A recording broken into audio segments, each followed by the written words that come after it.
Assalamualaikum warahmatullahi wabarakatuh. Sebelumnya perkenalkan, saya Mutia Novitasari dengan NIM 22002117. Di sini pada kesempatan kali ini saya akan menjelaskan sedikit materi tentang distorsi pesan dalam komunikasi organisasi.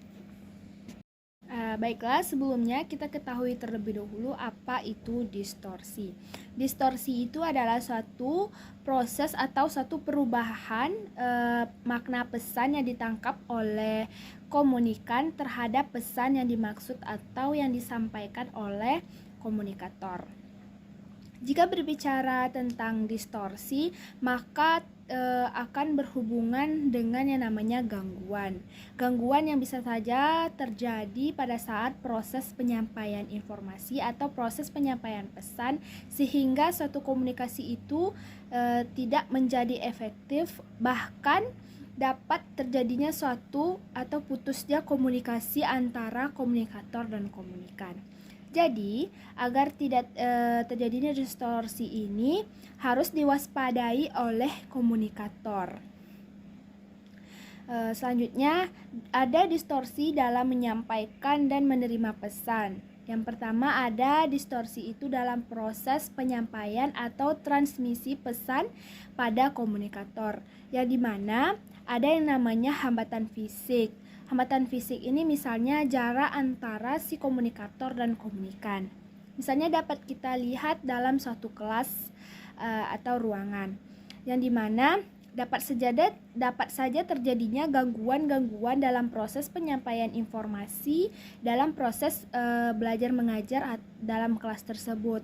Misalnya gangguan atau suara yang sedikit pelan yang disampaikan oleh dosen, sehingga dengan begitu mahasiswa yang duduk di ruangan atau di posisi dalam kelas itu yang paling belakang mungkin saja tidak dapat menangkap pesan yang disampaikan oleh dosennya sesuai dengan apa yang diharapkan oleh dosennya. Sehingga dengan begitu si komunikator harus bisa mencari strategi atau solusi apa yang digunakan dalam mengatasi gangguan-gangguan yang terjadi dalam proses penyampaian ini, sehingga terjadinya keefektifan antara komunikasi ini antara komunikator dan komunikan.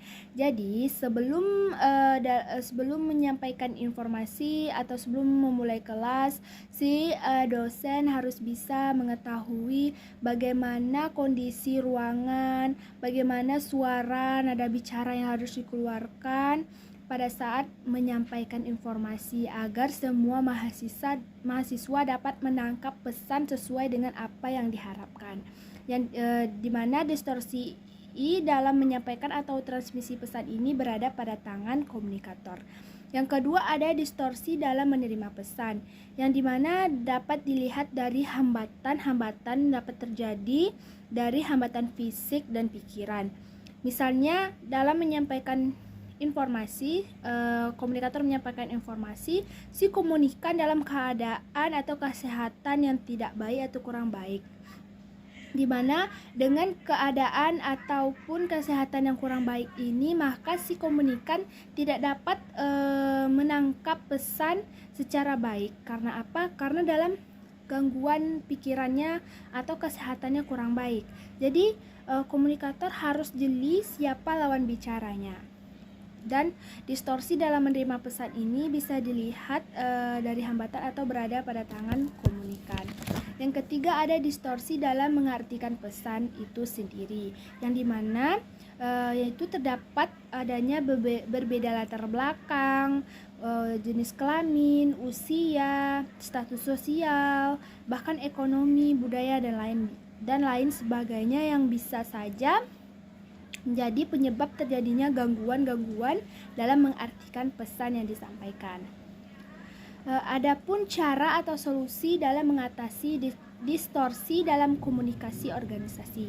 Yang pertama, jadi misalnya ada seorang komunikator dalam suatu organisasi untuk ingin menyampaikan satu informasi atau pesan. Jadi sebelum menyampaikan hal tersebut, si komunikator ini harus mencari strategi atau solusi apa dilakukan dalam menyampaikan informasi ini, dan solusi apa yang akan dihadapi jika terjadinya distorsi atau gangguan. Misalnya, si komunikator ini harus mengetahui siapa lawan bicaranya, bahasa apa yang akan digunakan, secara menyederhanakan bahasa agar si komunikan dapat menerima dan menangkap pesan sesuai dengan apa yang disampaikan. Dengan cara begitu, si komunikator mengetahui siapa lawan bicaranya, bahasa yang digunakan, sehingga komunikator bisa mempersiapkan materi sebelum menyampaikan informasi sesuai dengan keadaan dan kondisi komunikan. Yang kedua ada presisi. Presisi ini dilakukan untuk menghindari terjadinya kesalahpahaman antara komunikator dan komunikan. Melakukan pengendalian diri. Jadi segala sesuatu sudah didesain sedemikian rupa, baik itu cara penyampaiannya, bahasanya, lawan bicaranya, gesturnya, dan lain sebagainya. Dan selanjutnya cara mengatasi distorsi ini juga bisa dengan cara setiap komunikator ataupun komunikan harus membiasakan diri untuk menghargai dan mendengarkan orang lain saat menyampaikan sesuatu atau saat menyampaikan informasi. Jika kita ingin dihargai atau didengarkan, maka kita harus menghargai dan mendengarkan orang lain juga. Selanjutnya ada keefektifan komunikasi itu bergantung pada komunikator. Dapat kita ketahui keefektifan komunikasi itu bergantung pada si komunikatornya. Jadi yang pertama ada beberapa kriteria dalam mendengarkan. Yang pertama ada mendengarkan isi, yang kedua ada mendengar kritis, dan yang ketiga ada mendengar aktif dan empati. Yang pertama mendengarkan isi, artinya seseorang menerima pesan ketika disampaikan dan memahami pesan itu secara pokok saja. Yang kedua mendengarkan secara kritis, berarti si komunikan dituntut untuk memahami dan mengevaluasi arti pesan yang disampaikan oleh komunikator. Yang ketiga ada mendengarkan aktif dan empati. Jadi si komunikan bisa aktif dan empati. Maksudnya bagaimana saat si komunikan ini membayangkan bagaimana di saat dia berada dalam situasi tersebut, di mana dia berada dalam situasi dalam menyampaikan informasi jika dia tidak didengarkan oleh orang lain. Bagaimana perasaan jika kita dalam menyampaikan sesuatu tidak didengarkan, begitu. Jadi lebih bisa menghargai orang lain dan menghindari distorsi. Jadi untuk menghindari distorsi adalah komunikasi apabila komunikator dan komunikan melakukan komunikasi yang efektif dan empati. Selanjutnya ada 5 kegiatan dalam proses mendengarkan agar objek yang didengar tidak mudah dilupakan. Yang pertama menghadiri. Arti menghadiri ini menghadiri secara fisik dan pikiran, fokus dan memperhatikan si komunikator dan ingin menangkap semua informasi yang disampaikan komunikator. Misalnya menghadiri yang dimaksud ini jika dalam kita mendengarkan si komunikator menyampaikan satu pesan dan dalam kondisi si komunikan ini di sekitarnya ribut, misalnya tidak dapat mendengarkan secara baik, bagaimana dia harus mengatasi itu, bagaimana dia bisa mendengar si komunikator menyampaikan. Mungkin saja si komunikan bisa berpindah tempat, mencari tempat yang lebih kedap suara atau tempat di mana orang-orang yang tidak berbicara atau tidak ramai, agar dia dapat mendengarkan informasi yang disampaikan oleh komunikator. Yang kedua, menginterpretasikan atau memaknai inti yang disampaikan. Inti pesan yang disampaikan yaitu fokus pada informasi yang disampaikan.